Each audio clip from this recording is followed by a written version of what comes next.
नमस्कार, welcome to skill to will में Sandeep Rai, channel से consultant, corporate trainer and motivational speaker. आप सब मुझे जानते ही हो, लेकिन आज हमारे साथ एक बहुत ही स्पेशल गेस्ट है जो हमारे माइंड मेंटर शाला के मेंटर भी है। मैं वेलकम करना चाहता हूं मिस जीनत हास्ता को। जीनत जी बहुत ही experienced learning and development professional है फॉर द सर्विस इंडस्ट्री। कई सारे ट्रेनिंग प्रोग्राम्स ये कंडक्ट कर चुकी है and she is a very sought after trainer, बहुत ही रेपुटेड L&D पर्सन है for the industry. Zeenat ji, आप अपने बारे में कुछ और कहना चाह रहे हैं? थोड़ा एक दो पॉइंट्स अगर बोलेंगे तो बहुत बढ़िया रहेगा हमारे ऑडियंस के लिए। First of all, Namaste, Sandeep ji. Thank you so much for such a lovely introduction that you gave. It's been a pleasure to be connected with you and stay with your new organization, and I wish you all the best for this. So something about me, I have been into the training and teaching industry for the last 28 years. बहुत सारे trainings किए हैं हमने, बहुत सारे different industries में किए हैं, और ये जो इंटरव्यू स्किल्स है या to get people into that kind of an area, that's been my core topic, actually getting into that, how do we crack an interview, that has been the most important topic that I have been conducting trainings on. So that's something about me in a very short and brief introduction that I can give. Thank you so much, Zinat ji. So the first question is, जब आप interview लेते हो तो किस type के आपको profile एक दो मिनट में आपको बहुत अच्छा लग जाता है? क्या वो सही करते हैं? And what is that question you ask to actually understand कि इसके साथ में और ज्यादा देर बात कर सकता हूं कि नहीं? So what are the first few questions that you really ask, और उसका जवाब क्या होना चाहिए वो भी आप हमें बता दीजिएगा। ओके, सो इंटरव्यू स्किल्स में जो सबसे इंपॉर्टेंट क्वेश्चन है, जो बहुत ही बेसिक क्वेश्चन है, जो हमें लगता है अरे ये तो कितना इजी वाला क्वेश्चन है, जो most of the organisations, I will say, they start their interview with this question, that is, tell me more about yourself, or tell me something about yourself. The way they speak and the things that they share makes you understand कि भाई ये बंदे ने या बंदी ने रट्टा मारा है, या कुछ बीच में रट्टा मारा इसलिए भूल गए हैं, कॉन्फिडेंस नहीं है। सो बहुत सारी चीजें ये सिंपल से क्वेश्चन में पता चल जाता है। सो ये बहुत ही सिंपल क्वेश्चन है, लेकिन एक जो इंटरव्यू ले रहा है उनके लिए बहुत मायने रखता है। So I would always start my interview with this simple question, making the person feel comfortable first. Okay, like good afternoon, greet beat, वो सब होने के बाद में ये वाला क्वेश्चन तो मैं पक्का से पूछती हूँ उनको कि भाई अब अपने बारे में और कुछ बताओ, जो भी बताना है, जो आपके प्रोफाइल में नहीं है, जो आपके रेज्यूमे में नहीं है, वो चीज आप बताओ। लेकिन ज्यादातर लोग अपना जो रेज्यूमे होता है वही बताते हैं।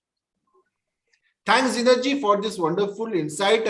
तो ऑडियंस, हमें ये पता चला कि जब आप ये क्वेश्चन फेस करते कि tell me something about yourself, तो रिज्यूमे से बाहर में हमें कुछ बताना है, एक्चुअली रिज्यूमे से बाहर ही बताना है, which is connected to the role that you have applied for, connected to the industry and the company that you have applied for, जिससे कि इंटरव्यूअर को समझ में आए कि नहीं आप इस रिज्यूमे के अलावा भी इनसाइट्स एंड अपना एक्सपीरियंसेस शेयर कर रहे हो।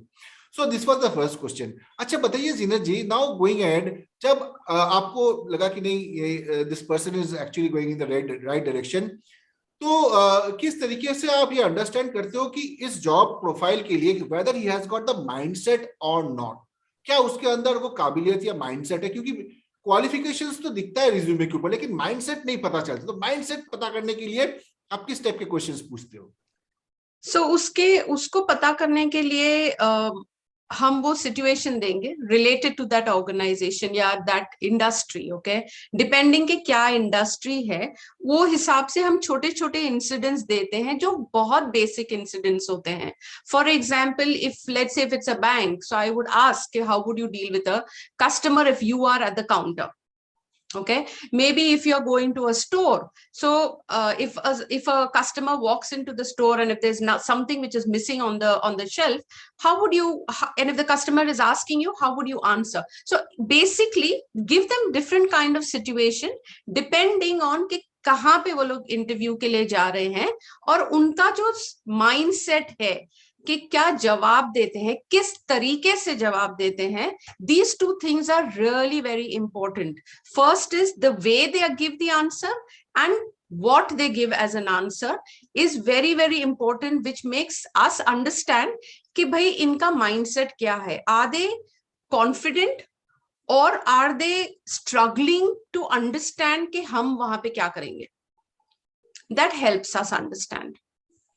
राइट तो आपका कहने का ये मतलब है कि हमें पता चलता है कि whether that person is observing और not, whether that person is actually face that kind of a incident और that kind of a situation, और किस तरीके से वो अपने आप को उस सिचुएशन में कैरी फॉरवर्ड करेंगे. सो और एक जो इम्पोर्टेंट सवाल जो हमेशा ऑडियंस हम लोग को पूछते रहते हैं कि जब ये क्वेश्चन आए कि what is your expectation, what is your expectation, salary का क्या एक्सपेक्टेशन है, तो उसका जवाब क्या होना चाहिए?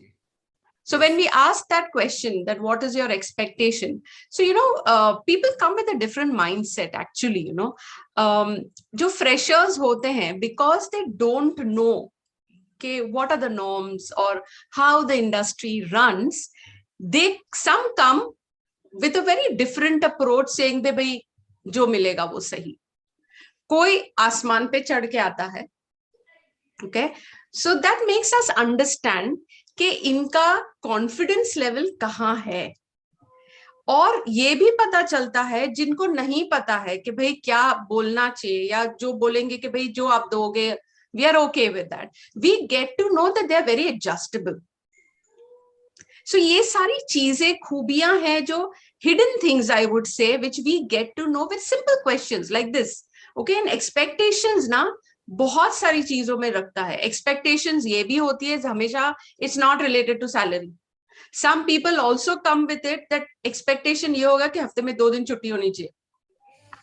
So different kind of expectations that they have, correct? So we have to deal with the answers, but we do come to know their mindset, the way they answer the questions. So if someone is saying that this is the, हमें 2 दिन छुट्टी चाहिए, so you understand that this person is not going to be hardworking when it comes to, मतलब इतनी मेहनत से काम नहीं करेगा, मेहनती नहीं है ये बंदा या बंदी जो भी है. जो सबसे ज्यादा छुट्टियों के बारे में पहले आके पूछता है वो wouldn't put in that kind of an effort.